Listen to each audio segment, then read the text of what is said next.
नमस्कार. निसर्ग राजा हवामान अंदाजामध्ये आपल्या सर्वांचं हार्दिक स्वागत आहे. आज 26 मे 2026 आहे. आज मी आलो आहे केरळ राज्यामध्ये मान्सूनचा अभ्यास करण्यासाठी. सध्याच्या कंडिशनला मी कोझिकोड या बीचवरती आहे आणि या बीचवरून तुम्हाला हवामानाचा अंदाज देणार आहे, मान्सूनचा अंदाज देणार आहे. मान्सून येण्यापूर्वी समुद्र कसा असतो याचा मी अभ्यास केलेला आहे.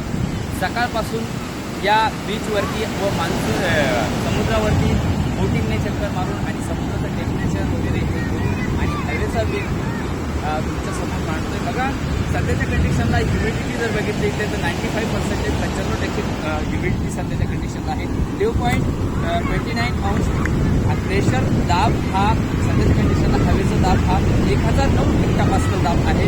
हवेचा वेग हा ताशी 10 ते 30 किलोमीटर, म्हणजे अजून जेव्हा मान्सून येतो तेव्हा 30 किलोमीटरपेक्षा हवेचा वेग जास्त असतो. 35, 40, 45, 55पेक्षा सुद्धा ताशी 55 किलोमीटर वेगापेक्षा सुद्धा हवा जास्त असते.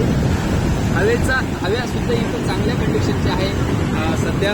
आणि टेम्परेचर दुपारच्या सत्रात 32 अंश सेल्सिअसपर्यंत टेम्परेचर गेलं होतं. आता थोडं कमी झालं, कारण की सध्या या ठिकाणी जर बघितलं आपण तर समुद्रसुद्धा खवळलेला आहे. या समुद्राच्या लाटा जवळपास आपल्याला 3 मीटर, 3.5 मीटर, 4 मीटरपर्यंत आपल्याला या समुद्राच्या लाटा आपल्याला बघायला मिळत आहे. समुद्राचा आवाज सुद्धा बदललेला आहे. मान्सून येण्यापूर्वी समुद्र खवळत असतो आणि या समुद्र खवळल्याच्या नंतर जेव्हा मान्सून येतो तेव्हा ढगांचा मोठा डायरा या ठिकाणी असा कम्युनिटी ढगांचा डायरा या ठिकाणी येत असतो. जोरदार पाऊस, वारासुद्धा त्यामध्ये असतो. आपण बघू शकता मोठमोठ्या इथे लाटासुद्धा आपल्याला येथे बघायला मिळत आहे.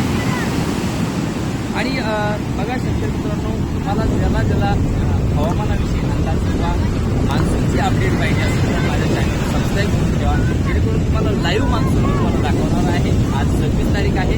आजही अजून मान्सून आलेला नाही, कारण की अरबी समुद्रात एक सायक्लोनिक सिस्टम बनलेला आहे आणि त्या सायक्लोनिक सिस्टमकडे थोडा जे अरबी समुद्रावरलं बाष्प आहे ते तिकडे खेचल्या जात आहे. त्यामुळे थोडं मान्सूनला येण्याससुद्धा अडथळा निर्माण होत आहे.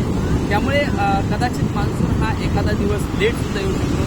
आपण 27 तारीख मान्सूनची दिली होती हवामान विभागाने सुद्धा. आजची तारीख हवामान विभागाने दिली होती, तरीसुद्धा आज जर बघितलं आपण तर निरभ्र आकाश समुद्रावरती आहे. पण डोंगराळ भागाकडे जर बघितलं तिकडं ढगाळलेलं वातावरण आहे. फक्त समुद्रावरती हाय प्रेशर असल्यामुळे आणि भूपृष्ठ भागावर लो प्रेशर निर्माण झाल्यामुळे तिकडे थोडाफार ढगाळ वातावरण आणि निरभ्र आभार आपल्याला या ठिकाणी बघायला मिळत आहे. मोठमोठ्या लाटासुद्धा या ठिकाणी बघायला आपल्याला मिळत आहेत. बघा, हवामानाविषयी अपडेटसाठी पुन्हा एकदा सांगतो, चॅनलला सबस्क्राईब करून ठेवा. लाईव्ह तुम्हाला मान्सूनचा अंदाज देणार आहे. धन्यवाद.